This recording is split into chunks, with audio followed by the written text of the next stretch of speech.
He only bumped the handlebar, a soft graze on his way past the row of parked motorcycles. But the biker didn't see an accident. He saw an old man in a faded jacket and decided that was enough reason to strike. One loud crack. An 84-year-old veteran collapsed to the pavement, hand still gripping the bread he just bought. The bar crowd stared. Phones stayed in pockets. Not one soul stepped forward.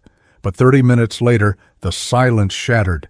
The sky pulsed with blades and a Blackhawk descended onto Main Street. Soldiers in tactical gear spilled out like a storm was coming, because that wasn't just any old man, that was someone's father, and someone's unit was watching. If you believe dignity doesn't retire with age, hit like, type respect in the comments and subscribe, because this story proves some uniforms never come off. Most people pass by Walter Briggs without a second glance. He was just an old man in worn boots, shuffling past the same bar he'd passed every Thursday for the past 12 years. 84 years old, retired Army mechanic, 3 deployments, 2 citations, and one body that didn't work the way it used to. He didn't complain, didn't ask for honor or pity, just a quiet seat at the diner, a hot coffee, and time to walk home with the help of his cane. That morning was colder than most. Walter wore his old olive jacket, Army issue from 1983, patched in the sleeves, but still warm. On his left chest, the faded imprint of a name tag that once read W.B. Briggs. He stepped out of the corner deli, a small paper bag tucked under one arm, bread, cough drops, and a postcard he meant to send to his grandson at the academy. Across the street, a group of bikers had gathered outside a bar, loud, laughing, leaning on chrome machines polished like trophies. Walter paid them no mind. He didn't fear noise. He'd seen worse sounds in places where silence meant danger. As he made his way past the bikes, his coat caught a handlebar. Just barely. The motorcycle rocked but didn't fall. Walter stopped immediately, turned around, hands up. "Didn't mean to touch it, son. My jacket's thicker than I thought," he said, with a small, apologetic smile. He wasn't mocking. He wasn't careless. He was just old and kind. But the tallest biker stepped forward, sunglasses glinting in the noon. "Son?" He didn't ask questions. He didn't inspect his bike. He slapped Walter across the face. The sound echoed off the brick walls. The old man hit the sidewalk with a soft grunt, one hand still clutching the paper bag as it tore, bread rolling into the gutter. The laughter from the bar didn't stop. No one moved. Someone sipped a drink and turned their chair. Walter didn't cry out. He just sat up slowly, one knee trembling, face flushed with more humiliation than pain, and began picking up pieces of bread from the street. Walter's cheek burned, but he didn't reach for it. Instead, he reached for the crumpled loaf of bread, now speckled with dust and motor oil, and placed it gently back into the torn bag. Like it still mattered. People kept walking. A couple crossed the street to avoid looking. A waitress peered through the diner window, then turned back to her table. The biker who hit him was already laughing with his friends again. No apology. No fear. Just the certainty that no one would challenge him over a quiet old man in a faded jacket. Walter stood slowly, gripping the metal pole beside the bus bench for balance. His cane had rolled a few feet away. He limped to retrieve it, bent, down with a soft groan, and winced. Not from the pain, but from the weight of being seen and ignored. He sat on the bench and exhaled shakily, the cold air biting the inside of his lungs. His hearing aid buzzed faintly. His pride buzzed louder. Back in 1970, he'd pulled 3 soldiers out of a burning Jeep outside Hugh City. Now, in 2025, he couldn't even get a stranger to hand him a paper towel for the blood at the corner of his mouth. A teenager walked by, earbuds in. Walter raised a hand, just slightly, but the boy didn't see. Or maybe didn't want to. He wasn't looking for sympathy. He was looking for proof he still existed. Inside the bar, the biker lit a cigarette and bragged to his buddies. He should have watched where he was going. Damn grandpa walked right into it. Walter's jaw tightened. He had been called many things in his life: soldier, husband, dad, sergeant. But worthless had never made the list. Still, he said nothing. Just adjusted his jacket, wiped his lip with the corner of his sleeve, and reached into his pocket. Inside was a cell phone, not much more than buttons and a cracked screen, but on the screen was a single contact labeled Eagle 6, emergency only. He tapped it once, then leaned back and waited. 15 minutes passed. Walter didn't move from the bench, didn't look angry, didn't look scared. He just sat upright, quiet, like he was waiting for a bus no one else could see coming. Then came the low, distant thrum. It started as a faint vibration in the pavement. A few diners looked around. Someone stepped outside the bar, squinting at the horizon. Then the sound thickened, a deep rhythmic pulse that made glasses on tables tremble slightly.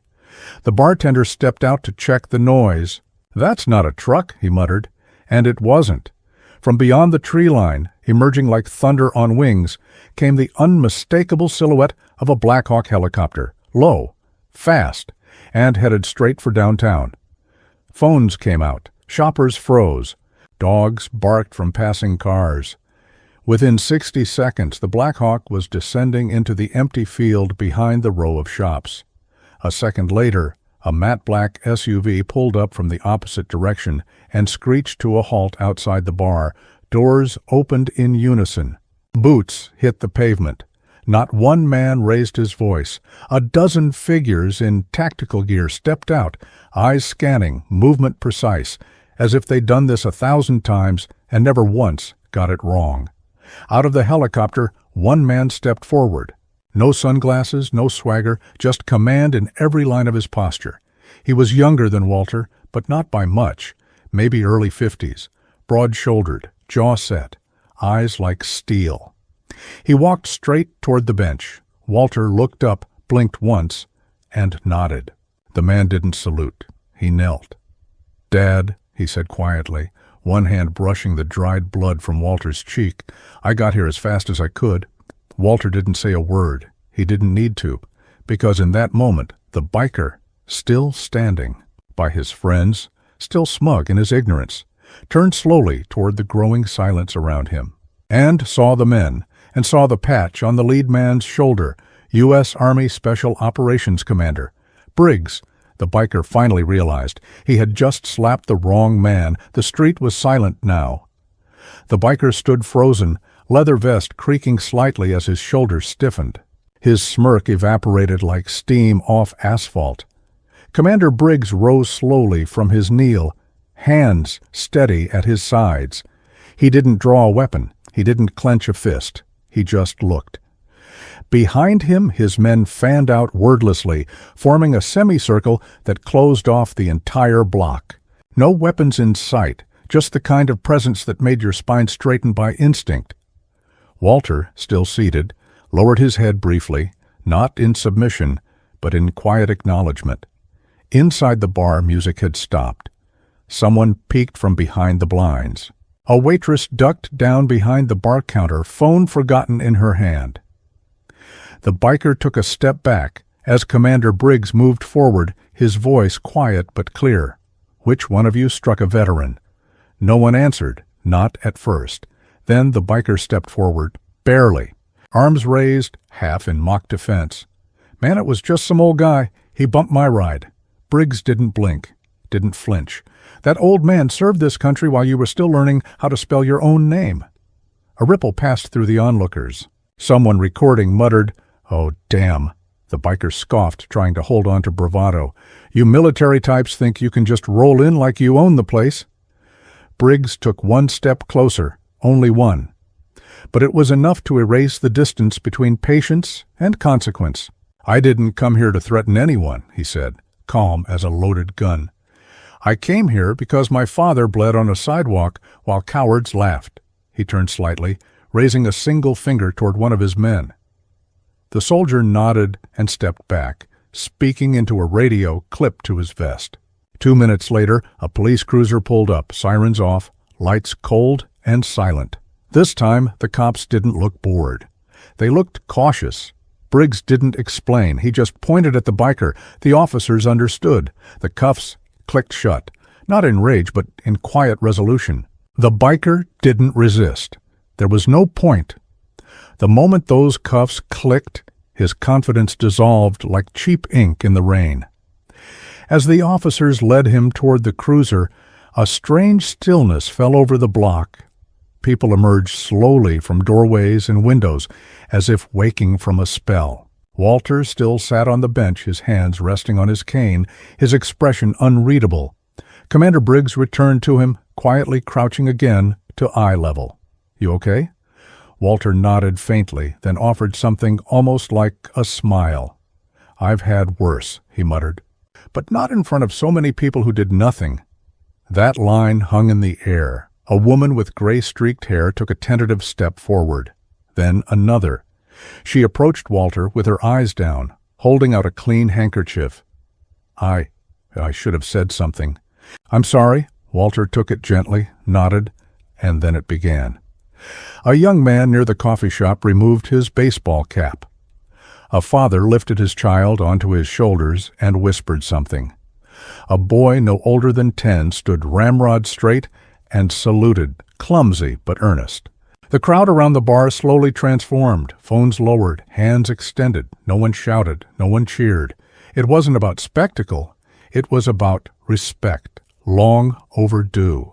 One older man stepped forward, chest tight beneath a weathered flannel, and stood at attention, a retired sailor.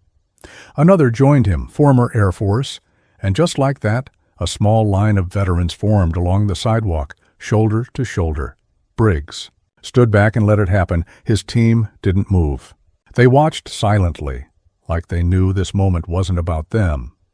It was for a man who'd never asked for thanks but had finally earned it, publicly. Walter sat a little taller, not out of pride but relief, as if something heavy had, finally, been lifted off his chest after years of being carried quietly. This wasn't just about a slap anymore. It was about every time he'd been overlooked, underestimated, or forgotten, and now, finally, seen. By evening, the video had made its way. Across the internet. The slap, the silence, the Black Hawk, the arrest, no music, no edits, just raw footage that didn't need dramatizing. Respect the elder, Walter Briggs, quiet strength. Within hours, local news stations picked it up. By morning, it was on nationals. Broadcasts. They didn't just report the incident. They told his story. Sergeant Walter Briggs, Army mechanic, Gulf War, Kosovo, 3 Bronze Stars, 1 Purple Heart. And until yesterday, completely invisible. The bar issued a half-hearted statement. Unfortunate incident, not representative of our values, but people remembered the laughter, the turned backs, the closed doors. They weren't forgiving it. The mayor called Walter's son personally, asked if the city could honor his father with a community event. Briggs said only, if it's for him, not for press, he'll show up. Within a week, the town green had been transformed. A stage, rows of folding chairs, an entire middle school chorus rehearsing the national anthem. Walter arrived in a wheelchair this time, not because he was weak, but because someone finally offered to push him, and he let them. The crowd rose as one, not out of obligation, but out of something heavier, a recognition that dignity, when restored, becomes contagious. The mayor read a prepared speech, but what people remembered was the voice of Walter's son. Commander Briggs stepped to the mic and paused for a long moment. My father didn't raise his voice. He didn't fight back. He didn't need to. His life spoke louder than anything. Fists could say, he turned to his father, eyes glassy, "You taught me what strength looks like, and now the world knows it too." He stepped down. Walter didn't speak. He just raised one hand in acknowledgement, firm, slow, deliberate. The ovation lasted nearly 4 minutes. Not for medals, not for revenge, but for every quiet act of service no one had clapped for until now.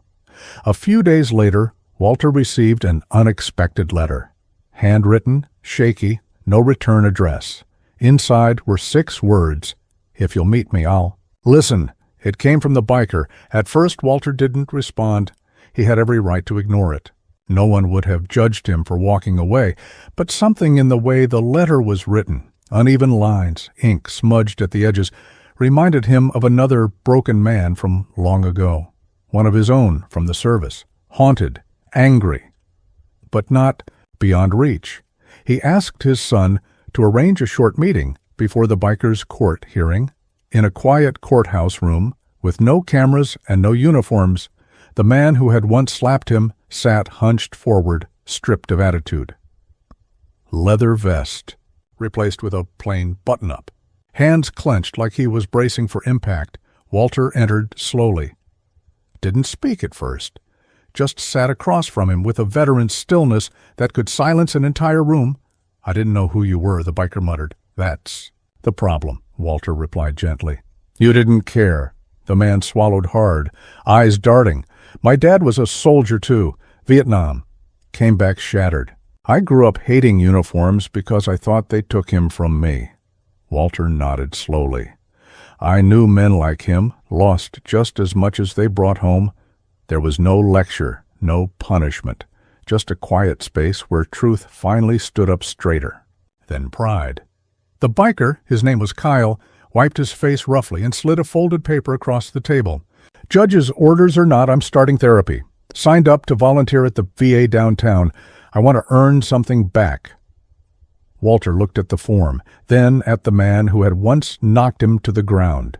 He reached out, laid one weathered hand over Kyle's. You won't earn it fast, but every day you show up, you'll get closer. Kyle nodded, tears running freely now. That meeting would never make headlines, but it changed 2 lives in that quiet room. 6 months later, the corner of Broad Street and Ellison Avenue looked different. Where once there had been silence, now stood a bronze plaque mounted on a polished stone wall. It read, "In honor of Sergeant Walter Briggs, a quiet shield between us and chaos." Beneath it, a single line etched deeper than the rest. He never asked. To be seen, he simply stood. People paused now when they passed. Not everyone, not every time. But enough. Students brought flowers on Veterans Day. A local artist painted Walter's silhouette into a mural of community heroes, and the city council voted unanimously to rename that small park behind the Bar Briggs Field. Walter still visited. On Thursdays, same boots, same jacket, same slow, steady walk. But now, someone always waved first. A teenager on a skateboard would nod respectfully. A new recruit from town would stop to shake his hand.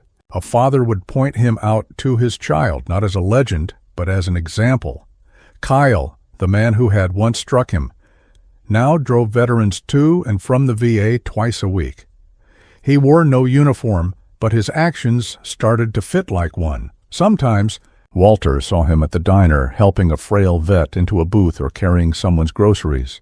They never made a show of it, just exchanged small nods. Warriors on different ends of the road, walking it in the same direction. Now, Commander Briggs returned only once after the ceremony. He and Walter sat on the same bench. No need to speak. Much. After a while, his son simply said, "You taught them something, Dad. You changed this place." Walter smiled faintly, watching a boy tie a flag to his bike nearby. Maybe. Or maybe they just remembered what mattered. That night, as the wind rolled through the trees near the bar, the sound of distant rotors could almost be heard again. Not from the sky this time, but from memory, and if you stood long enough, you could almost hear it. The moment a town stood still because one man refused to fall alone. If you believe respect shouldn't come after pain, if you believe some uniforms never really come off, hit like type honor in the comments and subscribe to Hidden Sparks. Because the quiet ones, they're the ones who move the world.